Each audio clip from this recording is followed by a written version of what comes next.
The moment I saw Karen's luxury SUV parked fully inside my locked workshop, engine off, lights out, not a soul around, I honestly thought my brain had finally cooked itself like an egg on a summer sidewalk, because you don't just accidentally end up inside somebody's private garage like you're pulling into a Walmart pickup spot. You know what I mean? My tools were scattered like a tornado hit my workbench. My latest build was blocked in like a hostage, and right there on the windshield was a sticky note that said, "I needed shade. Thanks." Yeah, that happened. And I'll tell you something that might surprise you. I didn't scream, I didn't throw a wrench, I didn't even call the cops right then. I just stood there in the doorway, coffee getting cold in my hand, staring at that note like it was written in a foreign language. Because the note wasn't the worst part. The worst part was the casualness of it, the way it treated my entire life's work like a public park bench. See, that workshop? That wasn't some hobby shed with a dusty toolbox and a lawn chair. That was my business, my peace, my pride, my therapy, especially living under an HOA that treated the neighborhood like a reality show where the prize was control and the penalty was existing. I had clients coming through, classic muscle car restorations lined up, and I just installed this hydraulic lift that made working on old steel feel like dancing instead of crawling around on concrete like an idiot. Things were finally smooth. For the first time in a long time, I was ahead. And I figured, as long as I didn't paint anything neon, didn't leave a jack stand on my lawn, didn't commit the unforgivable sin of too many flower pots, I'd stay off the HOA radar. Let me back up a sec, because that illusion shattered the day Karen moved into the corner lot down the hill. She rolled in like she was arriving at her own movie premiere. White Escalade, opera blasting with the windows down, shouting at movers because they stacked her yoga mats vertically instead of horizontally like that was some kind of moral failing. Within 48 hours, she introduced herself by sliding a laminated pamphlet into everyone's mailbox. The title, no joke, was Karen's Guide to a Better Neighborhood. Underneath that, she listed her made-up role. Something like Community Aesthetic Parking Liaison. I laughed out loud when I read it. Then I stopped laughing when I realized she wasn't joking. A week later, I caught her measuring the length of my driveway with a tape measure like she was planning to build a runway. I stepped out, still in greasy coveralls, and I went, "Can I help you?" She didn't even flinch. Didn't look embarrassed. Just smiled like a teacher about to correct a student. "I'm just checking to see if you're still within the community's visual harmony guidelines," she said. I blinked twice. I did that thing where you stare past a person because you're trying to locate the hidden camera. Then I just turned around and walked back inside because I wasn't about to argue with a tape measure on legs. At first, it was petty stuff. A complaint about my mailbox being oversized. Another about the shade of my garage paint being too industrial. Then she claimed my clients were congesting the peace. Most of the HOA board members laughed her off. Even they found her annoying. But harmless doesn't stay harmless when it's bored. One morning I came out with coffee, and there was her SUV halfway across my gravel path, tire tracks like she'd been practicing donuts at 3 in the morning. She waved at me from her lawn like we were sharing a cute little misunderstanding. "Sorry, temporary parking," she shouted, all bright and chirpy. I tried to be reasonable. I left a note on her windshield, short, polite, direct. "Please don't park on my shop entrance again. This area is under video monitoring. Thank you." Next morning, the note was gone, her car was gone, and in its place were fresh tire marks leading all the way up to the edge of my hydraulic ramp. So I checked the cameras. Midnight. There she was, pulling up slow like she was sneaking into a crime scene. She stood dead center in front of my shop for a full minute, stared straight into the camera, and flipped it off. No confusion. No mistake. Just entitlement with headlights. That's when I emailed the HOA board with the footage and a polite explanation that my workshop was full of flammable materials, heavy equipment, sharp tools. This wasn't just annoying, it was dangerous. The HOA president, Mr. Lewis, replied with the most HOA sentence ever written. "We'll look into it." I said, "Can you at least issue a notice or talk to her?" He hit me with this nervous, fence-height energy, something about not wanting to escalate neighbor tensions and needing a formal complaint trail. Translation: "You're on your own, buddy." So I called the local police. Officer Grant came out, same guy who'd shown up for a bogus noise complaint a month earlier. He watched the footage and raised an eyebrow like he was trying to figure out how a grown adult becomes that. "You're saying she parked inside your workshop?" I nodded. "And she's not authorized, no agreement, nothing?" "Nope." He starts to say, "Sounds like trespassing," And right on cue, like she smelled the word consequences, Karen comes marching down the street in designer sandals and immediately turns on the tears.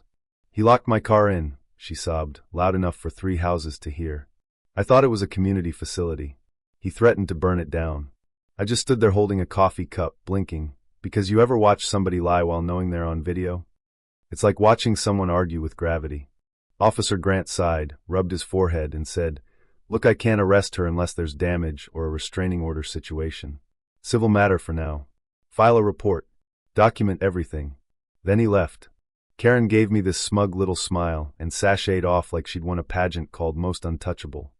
After that, she got bolder, parking in front of the shop every other day. Once she even backed her SUV halfway into the shop while I was inside working on a '67 Camaro. I walked out from under the hood, grease on my hands, and I go, "What the hell are you doing?" She smiled like she was tasting victory. "Just checking for safety hazards," she said. Then she drove off, leaving behind a cloud of cheap perfume and pure audacity. So I tried everything the normal way: motion trigger alarms, repositioned cameras, reinforced brackets on the doors. But none of it mattered when the HOA shrugged and the police kept calling it civil. Karen had found the loophole, and she was doing Olympic-level mental gymnastics through it. Until the day she took it one step too far. It was a Friday. I stepped out for 20 minutes to grab lunch. When I got back, everything looked normal from the outside, doors shut, locks intact, except the place felt too quiet, like a room after someone's been screaming. I opened the access gate, walked up, and there it was. The Escalade. Fully inside. Parked between my workbench and my lift like it belonged there. No note this time. No Karen. No contact info. Just her car sitting in my shop like it had paid rent. I stood there with my jaw hanging open, and for a second I actually laughed, one short, exhausted laugh, because at that point, what else do you do? I called her. Straight to voicemail. I knocked on her door. No answer. I texted, "Your car is inside my workshop. This is trespassing. Move it, or I'm calling a tow." 3 hours later, she replies, "Oops, was in a rush. I'll swing by later. Don't touch my vehicle." That was the moment something in me went quiet, like a switch flipped. Because she wasn't even sorry. She was giving me orders about my own building. So here's what I did. I didn't yell. I didn't argue. I didn't post some dramatic rant. I put on my welding gloves, fired up my machine, and I sealed every workshop door shut with thick molten steel, like I was locking a bank vault. 6 points across 3 doors. Reinforced. Clean. Secure. And I made sure the cameras caught it all. Then I packed a bag, booked a flight out of state, and sent Karen one final text. "Don't worry. Your car will be safe. Building's locked up tighter than Fort Knox." And I went on vacation. By the time my plane landed, I had 6 missed calls, 3 voicemails, and a barrage of texts from one absolutely unhinged Karen. The first message tried to sound polite, barely. "Hi, I noticed the doors seem stuck. Can you unlock them, please?" 20 minutes later. "This isn't funny." Then the mask fell off like it hit the floor. "This is illegal imprisonment. You can't trap someone's car like this. That's kidnapping. I'll sue you." Kidnapping a car. In my building. That she drove in. I just stared at my phone in the airport, and I swear, if sarcasm could charge rent, I'd own half the city. Back home, the show started without me. My neighbor Frank, sweet retired guy, front row seat to everything, called me like he was giving play-by-play. He said Karen paced outside my shop for hours like a lioness who realized the cage door was welded shut. She called the police, tried the victim routine again, but this time it didn't land the way she wanted. Officers show up, look at the security feed, and the story is pretty simple. Karen entered private property without permission. Karen parked inside. I didn't move her car. I secured my building while her SUV just happened to be inside it. The officers shrugged and told her, "Ma'am, sounds like a civil dispute. You might need to call a locksmith." So she calls a locksmith. Guy takes one look at welded seams and goes, "Nope. Liability." Walks away. Karen melts down so loud Frank could hear it from his porch. She starts yelling about getting the fire department involved, animal control, code enforcement. She even tried to claim there was a chemical smell coming from inside. Frank told me, "Buddy, the only thing marinating in there is karma." On day 2, the HOA caught wind. Mr. Lewis left me a voicemail, trying so hard to stay neutral you'd think he was negotiating international peace. Ray, hope you're doing well. There's been some concern raised about access to the workshop. Best to resolve this peacefully. I didn't respond. Instead, I posted one calm line on the community board. My private workshop is locked and monitored for security. Any unauthorized vehicles are being documented. That post got more likes than anything I've ever done in that neighborhood. People were watching this whole mess unfold like it was live TV. Then Karen escalated into full clown territory. She showed up with a news van. Channel 8. Reporter. Cameraman. She stood in front of my shop like she was exposing a conspiracy. Arms crossed, chin up, dramatic pause energy. The segment aired under a headline that made my brother choke on his drink when I told him. Local woman's car held hostage by neighbor. But here's the twist she didn't plan for. The camera crew interviewed Frank, and Frank, bless him, calmly told the truth with the kind of gentle tone that somehow makes it even more brutal. He explained she parked her SUV inside someone's private workspace without permission and was now acting like a victim because the owner secured his own property. The station aired both sides. The comments online turned against Karen fast. And then the real twist, the one that made everything click. On day 4, someone sent an anonymous email to the HOA board with scanned documents showing Karen's registration was expired and her license was suspended because of a pending hit-and-run case in a neighboring county. Verified. Suddenly, the woman screaming about justice was someone who legally shouldn't have been driving at all. Meanwhile, I'm out of state hiking, grilling steaks, sleeping like a baby. Every night, I checked the security feed like it was my favorite show. One night, she showed up with bolt cutters and 2 dudes who looked like they'd been hired off a shady website. They took one look at the welds, and you could literally see the not worth it float across their faces. They left. Karen shouted something about cowards.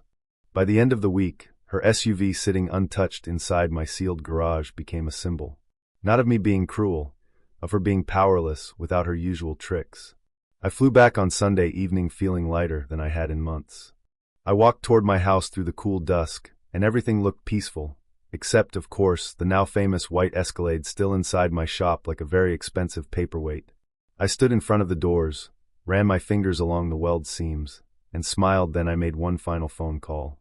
I asked Officer Grant to be present when I opened it, because Karen had tried to file a report accusing me of grand theft auto, of course leaving out the tiny detail where she parked her own vehicle inside my private building. The morning of the unsealing came with that weird stillness you only get before a storm. I brewed coffee, checked the cameras, and yep, Karen was already camped across the street since sunrise, pacing like she had ants in her bones. Her eyes locked on mine the second I stepped outside. I gave her a casual wave, sipping coffee like I was just enjoying a normal day. And I didn't even walk straight to the shop. I stretched. I chatted with Frank while he trimmed his hedges like he wasn't there for the show. He smirked and said, "You ready?" "I've been ready since the day she measured my driveway like it was a crime scene," I told him. Officer Grant rolled up right on time. And that's when Karen stormed over, manila folder in hand, fury in her eyes like she was about to present a case to the Supreme Court. "That's my vehicle," she announced, pointing. "He's been holding it hostage. He welded it in there. That's illegal confinement. I want it released right now." Grant looked at her, then at me, then back at her. "Ma'am, we reviewed the footage. You entered private property without permission. The vehicle was not taken. It was never moved. You parked it inside a building that doesn't belong to you." Karen's mouth opened and closed like a fish, and she tried to pivot. "But it's just a garage. He left with my car locked inside." Grant cut her off. "If you want it out, you need to let him open the building without interference." That shut her up for about 10 seconds. I walked up, angle grinder in one hand, coffee still in the other, and I cut the welds slow and deliberate. Sparks flew. The grinding echoed through the cul-de-sac. And with every metallic screech, Karen's face, twisted a little more like reality, was scraping against her ego. When the last seam snapped and the doors finally swung open, the neighborhood felt like it collectively held its breath. Her SUV sat there pristine and utterly defeated. Dust coated the windshield, and right in the center was a sticky note that read, "Next time call a cab." I didn't put it there. Frank did. He admitted it later with this innocent little smile, and I swear that made it 1,000 times better. Karen rushed forward, but Grant held up a hand. "Ma'am, before you touch the vehicle, I need to inform you, your registration is expired. Your license is suspended. You are not allowed to drive this vehicle." Karen froze with her hand halfway to the door handle, like someone paused her mid-animation. "That's not true," she hissed. "I fixed it. It's a mistake." Grant tapped through his tablet. "As of this morning, it's still active and unpaid. You're not driving it." I stepped in, calm as can be. "You'll need to have it towed." And that's when she finally broke, not screaming, not throwing a fit, but going dead quiet. She turned around, walked away, and sat on the curb like someone unplugged her power supply. That evening, the HOA held an open meeting, and the community room was packed. Karen showed up with a binder she thought would save her. Instead, she got hit with a lineup of neighbors telling story after story. Lemonade stands reported for unauthorized commercial activity. Roses trimmed because they didn't match the aesthetic. Threat emails over mailboxes and gnomes and sidewalk chalk like we were living in a dictatorship run by a clipboard. When it was my turn, I didn't rant. I didn't act tough. I just played the video, her backing into my shop, stepping out, looking around, walking off like she owned it. Silence fell so hard you could hear somebody's water bottle crackle. The board voted unanimously to strip her of her fake liaison role, issue a formal violation, and fine her for interference with private property and damage to the community's reputation. Karen stormed out, knocked over an HOA brochure table on her way, and for once nobody chased after her. You'd think that would be the end, right? Of course not. Karen went into paperwork warfare, anonymous complaints to every agency she could think of. Zoning, health department, building inspector, fire marshal. Letters started arriving like I'd become a full-time villain in her head. But here's the thing. My shop was spotless on paper. Permits? Perfect. Ventilation? Certified. Storage? Fireproof lockers labeled. Signage? Approved years ago. So I compiled everything in one neat email with scans, inspection sign-offs, photos, and a note from the city inspector, and within 72 hours, every complaint was dismissed and logged as unfounded harassment. Then she tried the final boss move, a small claims lawsuit. Emotional distress, property damage, reputational harm. She even claimed I endangered her health by locking her vehicle in a metal tomb during high humidity. I'm not kidding. Court day, she rolled in with a wheeled crate of chaos, scribbled notes, out-of-context screenshots, printed forum posts. The judge, older woman, silver hair, zero patience, listened quietly until she asked Karen one single question that felt like a hammer drop. "Did you have permission to park your vehicle in the defendant's private workshop?" Karen stuttered and muttered, "It wasn't locked." Judge turned to me. I handed over a binder organized by date. 10 minutes later, dismissed. Karen got warned about abusing the court system. I got awarded just under $1,000 in legal fees. I didn't cash the check. I framed it and hung it on my wall next to the city's dismissal email. My little victory corner, not built from spite but persistence. And here's the funny part. Karen didn't even need me to keep losing. She just needed an audience. Once the neighborhood stopped applauding, she deflated. People stopped replying to her emails. Her walking group, yeah, she had one to monitor lawns, quietly dissolved. Someone even installed a security camera aimed straight at her driveway. Another neighbor painted a bright mural that basically screamed freedom from HOA tyranny, and nobody asked them to remove it. A month later, Mr. Lewis, the HOA president, knocked on my door looking like a man who'd aged 10 years. He offered me a spot on the board to bring common sense. I almost dropped my coffee. Then I laughed. I declined.